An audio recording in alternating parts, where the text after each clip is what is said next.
The first season was mainly focused on Pierpoint and established the characters and the culture of the company. And the second one expanded on beyond that and delved deeper on the characters. So after those two steps, what did you want to achieve in the third season? Even more expansion of the world and seeing actually how finance exists within a wider ecosystem. So I think you're totally right. Like season one was a very narrow season. It was only really focused on the grads and their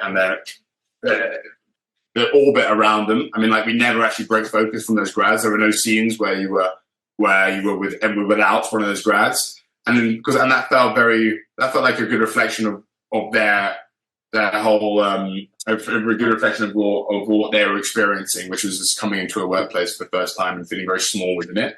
Whereas in season two, we thought, okay, what do we want to explore? What industry do we want to explore outside of finance? How can we show there's the connection between finance and that said industry? And it was healthcare. We chose quite an esoteric part of healthcare. And again, it was a Pierpoint focused lens, should we say, into that industry. It was actually don't worry about what that industry actually does. Like Rishi basically says at the start of season two, like he explains very quickly what Rycan does, but we're not really interested in what Rycan does. We're more interested in how we can make money out of what Rycan does. Whereas in season three, we thought, how can we actually show the connection between what is ostensibly quite an important thing, which is clean energy, and banking, and how those two things are meshed together, and actually what the motivation is for something like a Pierpoint to fund, essentially, or help fund something like Lumi.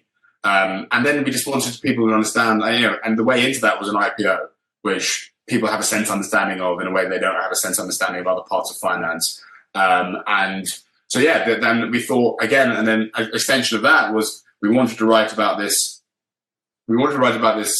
phenomenon which has been in the finance world for the last 10 years, which is ESG, which is, ethical investment, and actually how ethics and capitalism can sit side by side, and actually if that's a possibility at all.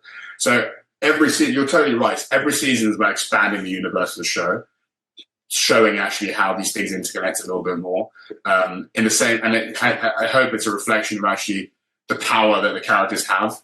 Because in season one, as I said, like it's very narrow because the characters have no power and they can't do anything. They're getting standard orders and they're trying not to piss off their boss.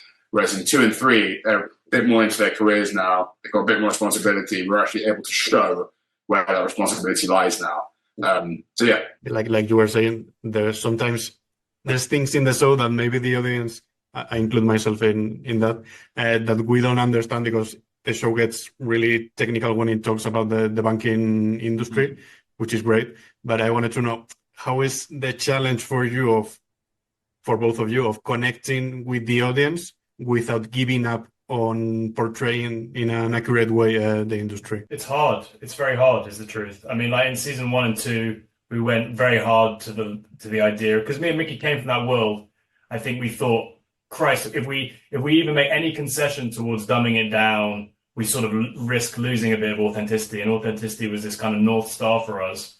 And then season on season, honestly, we've tried to make the show more accessible. We've tried to make the storylines propulsive and engaging on a way that will carry you through emotionally, even if you don't fully follow it. I think in season 3, me and Mickey were laughing the other day because we went to see the premiere of an episode in Texas and we hadn't seen the episode for a while. And we were like, fuck, this show is still so dense. Like we tried to make it more accessible. But I think in a way, this season is the most commercial in terms of its universality. I think, it has a murder mystery at the center of it. It has Yasmin's relationship with her father is something that everyone can understand. It has a business story which is, even if it's quite dense in terms of the detail of it and in terms of the dialogue, I think the idea of a company being taken public, then failing, then being bailed out, that's something that's very much in the public consciousness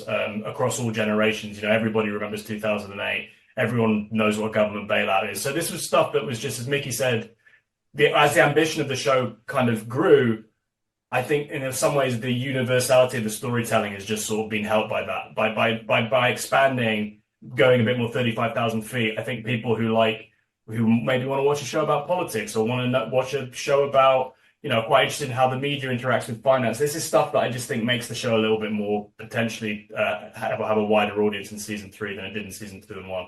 That's what we're hoping anyway. And a quick last question. Did you plan this season to be the last one? Because there's a real sense of closure at the end of the season. I don't know if you plan to do more. We always try and write a satisfying conclusion because we don't know whether we're going to be renewed again. But with that, leaving the door open for another one. I mean, like, we want to do it again, just to say that. We have a great idea for season 4. But then, if we're unable to do that, then like season 3 acts like a good conclusion as well. Okay, thank you so much. I hope you get to do that season 4. Have a really nice day. Nice to meet See you. you.